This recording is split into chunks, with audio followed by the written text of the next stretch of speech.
Fala, Blaugranas! Matheus Norman aqui para mais um vídeo no canal do Blaugrana Brasileiro, trazendo para você a última etapa da nossa cobertura pós-jogo da partida que aconteceu ontem entre Barcelona e Real Sociedad.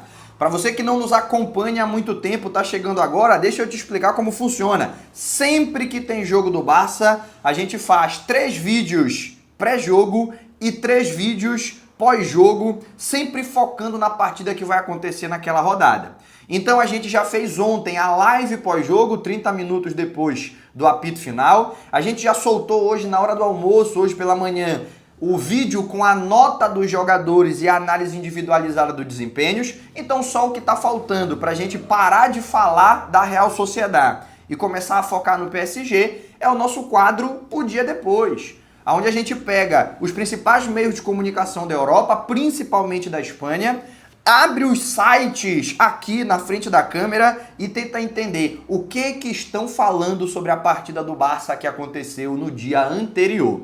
É para esse conteúdo que nós estamos vindo agora. Nós vamos para o nosso quadro O Dia Depois. Se você não entendeu como funciona, à medida que eu for falando, você vai compreendendo. E já já a gente vai para o nosso conteúdo. Mas antes disso, aquele lembrete, você sabe que é importante. Curte o vídeo, se inscreve no canal, hypa esse vídeo.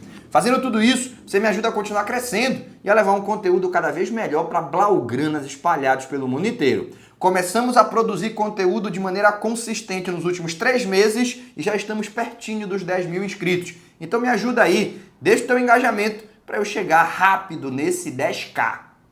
Já curtiu, se inscreveu, hypou? Então vamos lá. Você me deu o seu engajamento? Deixa eu te devolver entretenimento. E como sempre, vamos abrir primeiro aqui o site do Mundo Deportivo. É o que eu mais gosto, tá? Dos grandes jornais da Espanha, o que eu acredito que consegue trazer informações sobre o Barcelona de maneira mais precisa, sem exagerar muito, nem para o pessimismo, nem para o otimismo, é o Mundo Deportivo. Então eu sempre abro primeiro o Mundo Deportivo para a gente tentar entender o que eles estão falando sobre a partida do Barça. Na capa, não estão falando do jogo. Na capa, eles estão expondo uma entrevista exclusiva concedida pelo Deco. Nessa entrevista exclusiva, o Deco falou sobre a renovação do De Jong, que na cabeça dele está muito próxima, nas próximas semanas deve ter novidade. Falou sobre a situação do Barça, que quando ele assumiu era muito difícil seduzir os principais jogadores e que agora os agentes chegam oferecendo os seus craques para eles jogarem no Barcelona. E também nessa toada falou do caso Nico Williams e reproduziu, acabou confirmando, ratificando o que a nossa cobertura já tinha dito que aconteceu no caso Nico Williams.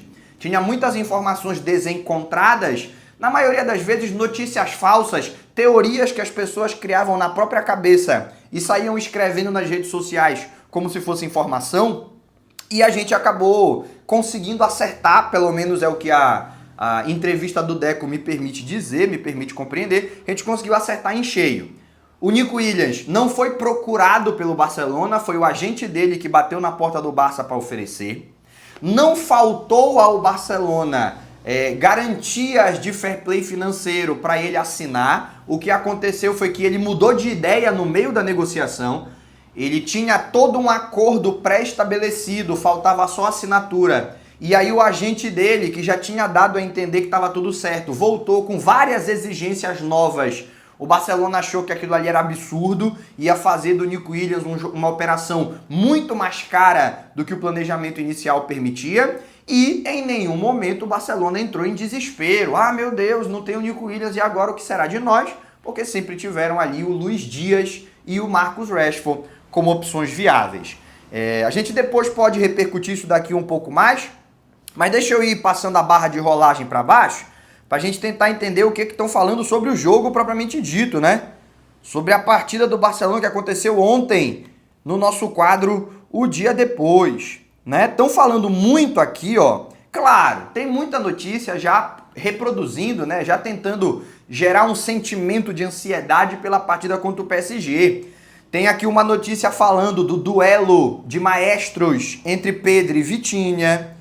Tem aqui notícia falando sobre os lesionados do PSG e sobre quais são aqueles que têm mais chances de vir para a partida. Tudo isso a gente vai falar nos vídeos de amanhã, tá? Até porque amanhã vai ter um pouco mais de substância esse assunto dos lesionados. Eu posso hoje trazer uma notícia dizendo que o cara vai jogar e amanhã não vai mais. Ou hoje, pessimismo com a situação de fulano e amanhã ele está relacionado para o jogo. Então vamos aguardar um pouquinho. Esse tipo de discussão a gente repercute o mais perto possível da partida. Mas claro, estão falando bastante sobre isso. Sobre o jogo de ontem, o que estão falando aqui no mundo deportivo? Estão falando bastante da atuação do Pedri, mais uma atuação do Pedri que faz as manchetes estarem ali encantadas com o seu nome. Aqui tem uma notícia que já foi desmentida, mas eu vou repercutir para você. O goleiro da Real Sociedad, o Alex Remiro, ele disse que conversou com o árbitro e o árbitro admitiu que tinha cometido um erro naquele lance do gol do Barcelona, o gol do Koundé, o gol de empate. Teve uma certa polêmica na Espanha porque é uma bola dividida entre o zagueiro da Real Sociedad e o Araújo e o árbitro dá escanteio. E na hora ali ninguém reclama muito. Mas depois do jogo, pega um ângulo de uma câmera que está em determinado lugar e aí acaba mostrando, sem uma tomada definitiva, mas acaba mostrando que a bola é mais dividida do que cabeceada pelo zagueiro da Real Sociedad. Então pode ser que tenha batido no Araújo por último, mas não tem uma imagem definitiva. E aí o Alex Remiro disse que foi conversar com o árbitro depois do jogo e o árbitro assumiu que ele tinha errado, que era realmente tiro de meta.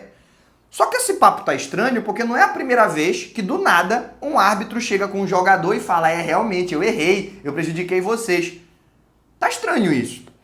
Já tinha o Izzy Palazón dito que o árbitro tinha reconhecido para ele que o pênalti em cima do Yamal tinha sido mal marcado. E a gente pode discutir se o pênalti foi bem ou mal marcado, é um pênalti polêmico, a gente tem que admitir isso.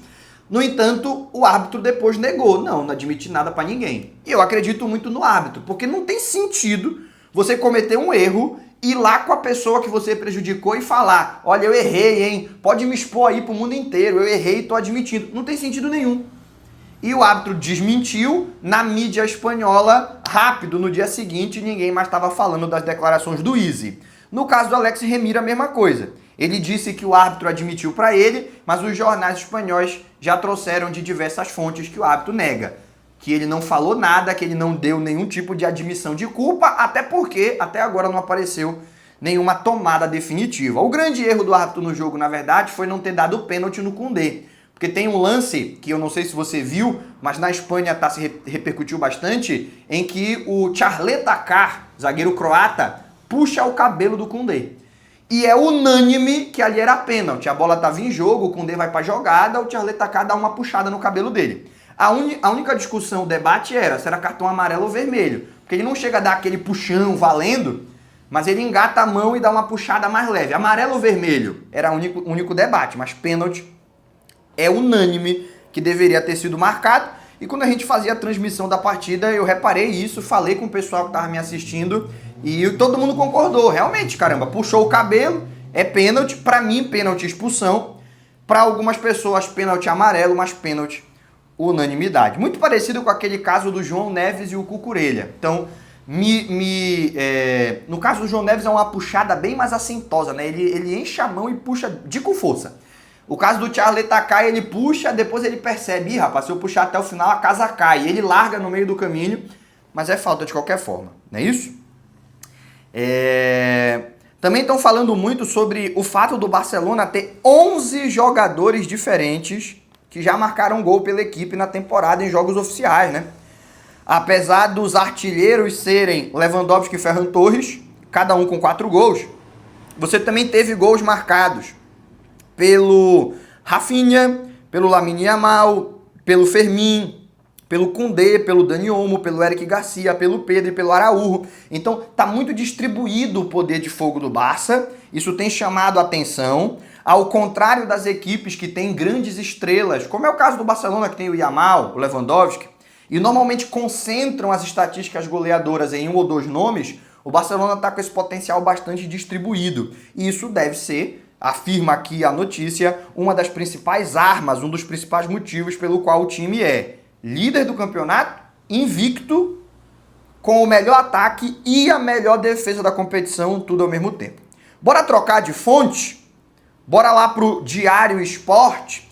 O Diário Esporte, que é uma fonte muito interessante quando você quer saber de bastidores, mas pouquíssimo confiável quando você quer saber de transferências, né? Se você vai no mercado de transferências usar o Diário Esporte como sua principal fonte de informação, você vai se frustrar porque muita especulação e pouca substância. Mas quando você vai falar de bastidores, de análise, tem aqui alguns jornalistas que valem bastante a pena a gente observar, né? E aqui tem uma matéria do Diário Esporte falando sobre o principal artifício da explosão do Barcelona no quesito bola parada. Interessante a notícia, tá? Interessante a matéria, porque eu já tinha falado, mas ainda não aprofundada a discussão, né? Aqui no canal a gente falou sobre isso, inclusive no vídeo de ontem, sobre como o Barcelona, que na temporada passada sofreu com jogadas de escanteio, na temporada atual é o contrário. Tá defendendo bem melhor e tá transformando a bola aérea ofensiva em um dos seus principais artifícios, uma das suas principais armas. Porque agora tem Lewandowski, Araújo, Christensen, Koundé, Eric Garcia, vários jogadores, alguns mais altos, outros nem tanto, mas todos muito bons cabeceadores, né? Muito bons em jogada de bola aérea. E aqui tem uma matéria aprofundando um pouco no quesito estatísticas e descrevendo um pouco da movimentação dos jogadores, né? Falando sobre como o que na temporada passada era uma jogada mais limpa, cada um corria para uma posição específica e o cobrador definia onde a bola ia cair baseado no que ele está observando na área.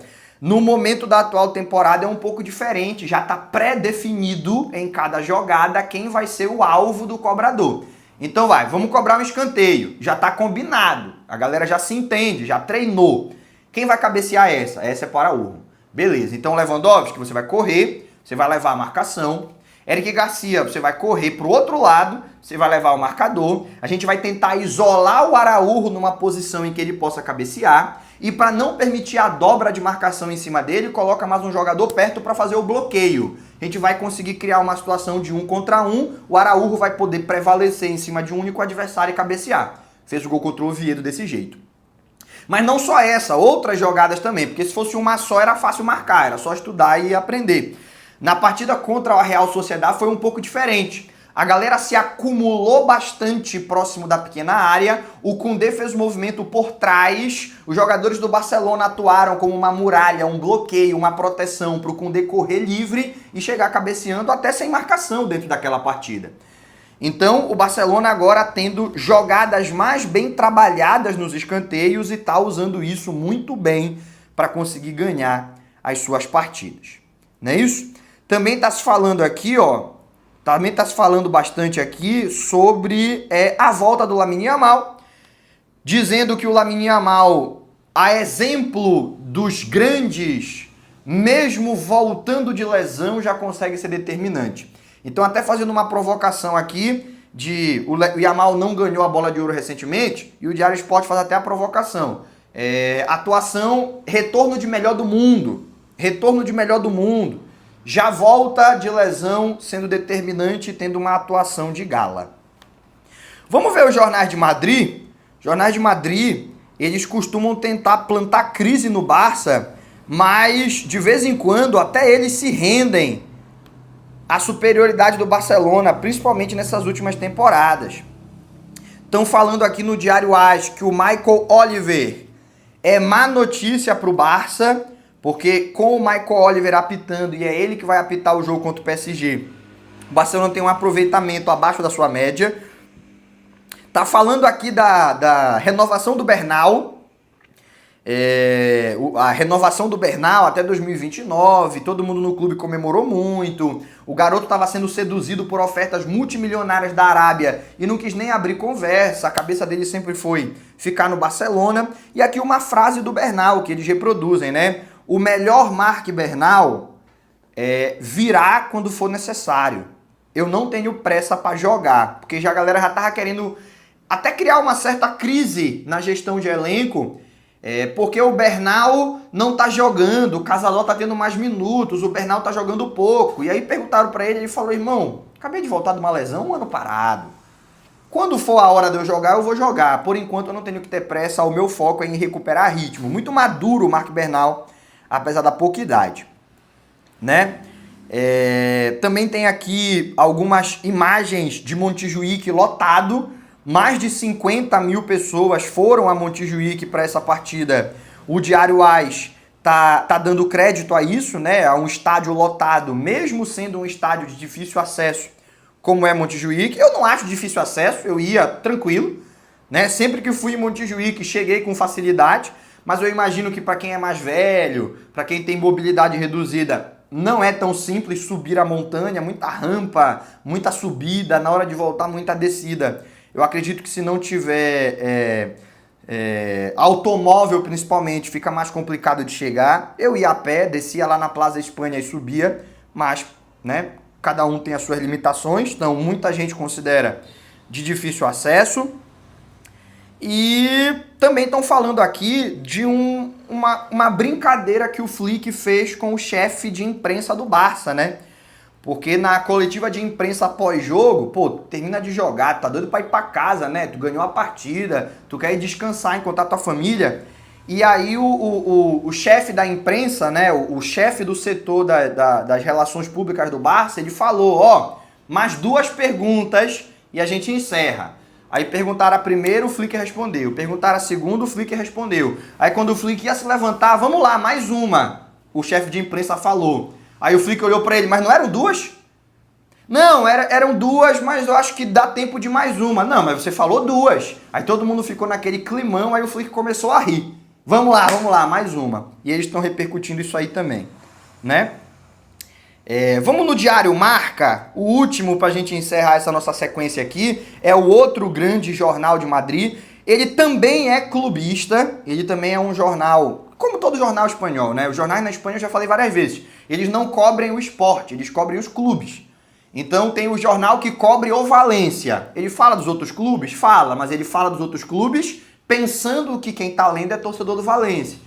Então ele dá um foco maior para o próximo adversário do Valência, os rivais locais do Valência ele cobre desdenhando, tem ali aquela rusga do Valência com o Real Madrid, com o Vinícius Júnior, até naquele documentário da Netflix, eles cobrem dessa maneira, tá entendendo? Então, da mesma maneira que o Diário AS faz isso pro Real Madrid, os jornais da Catalunha fazem isso pro Barcelona, é assim, não tem nem santo nem vilão aqui nessa história. Cada um faz o seu. O Marca também tem essa proposta clubista, só que é mais fácil o Marca fazer uma crítica ao Real Madrid do que o AS. É mais fácil o Marca fazer um elogio ao Barcelona do que o AS.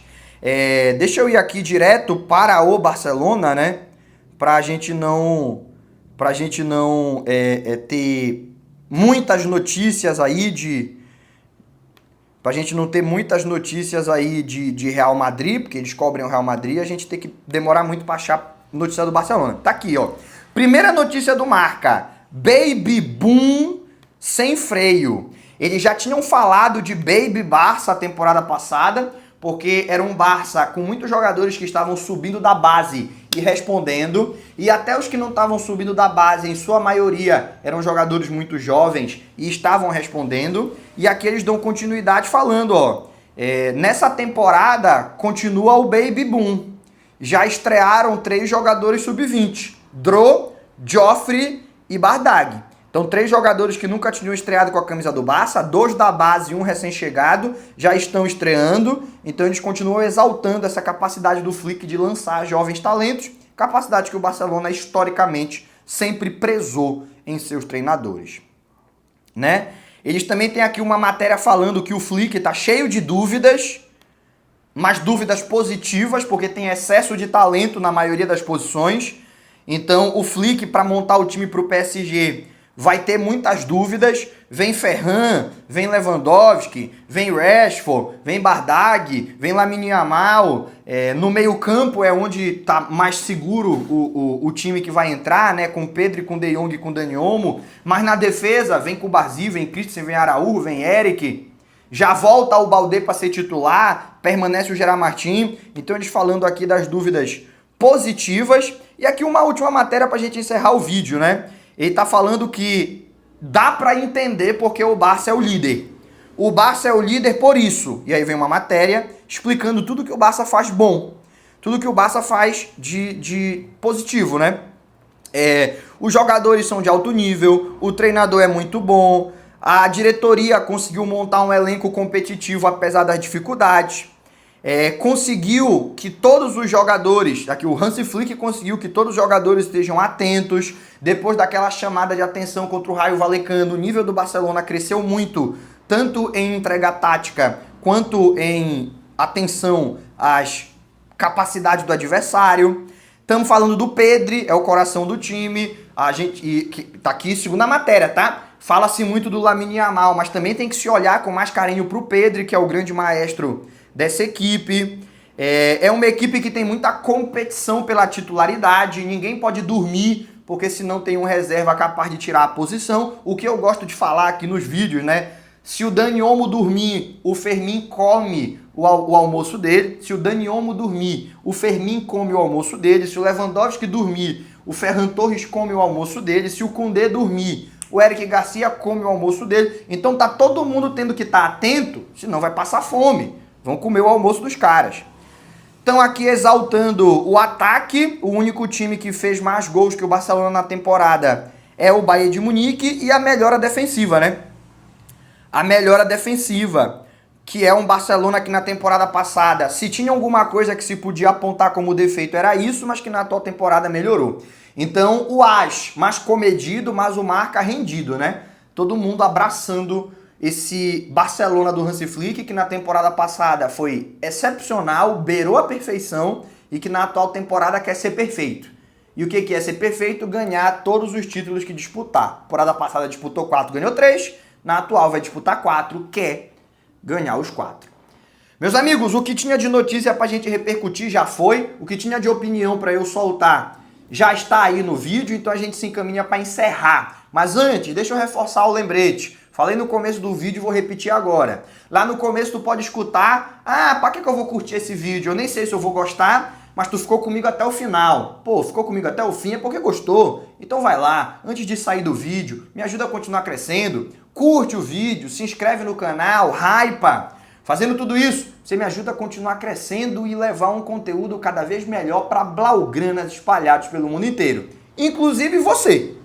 Por hoje a gente encerra, aquele abraço e até o próximo vídeo.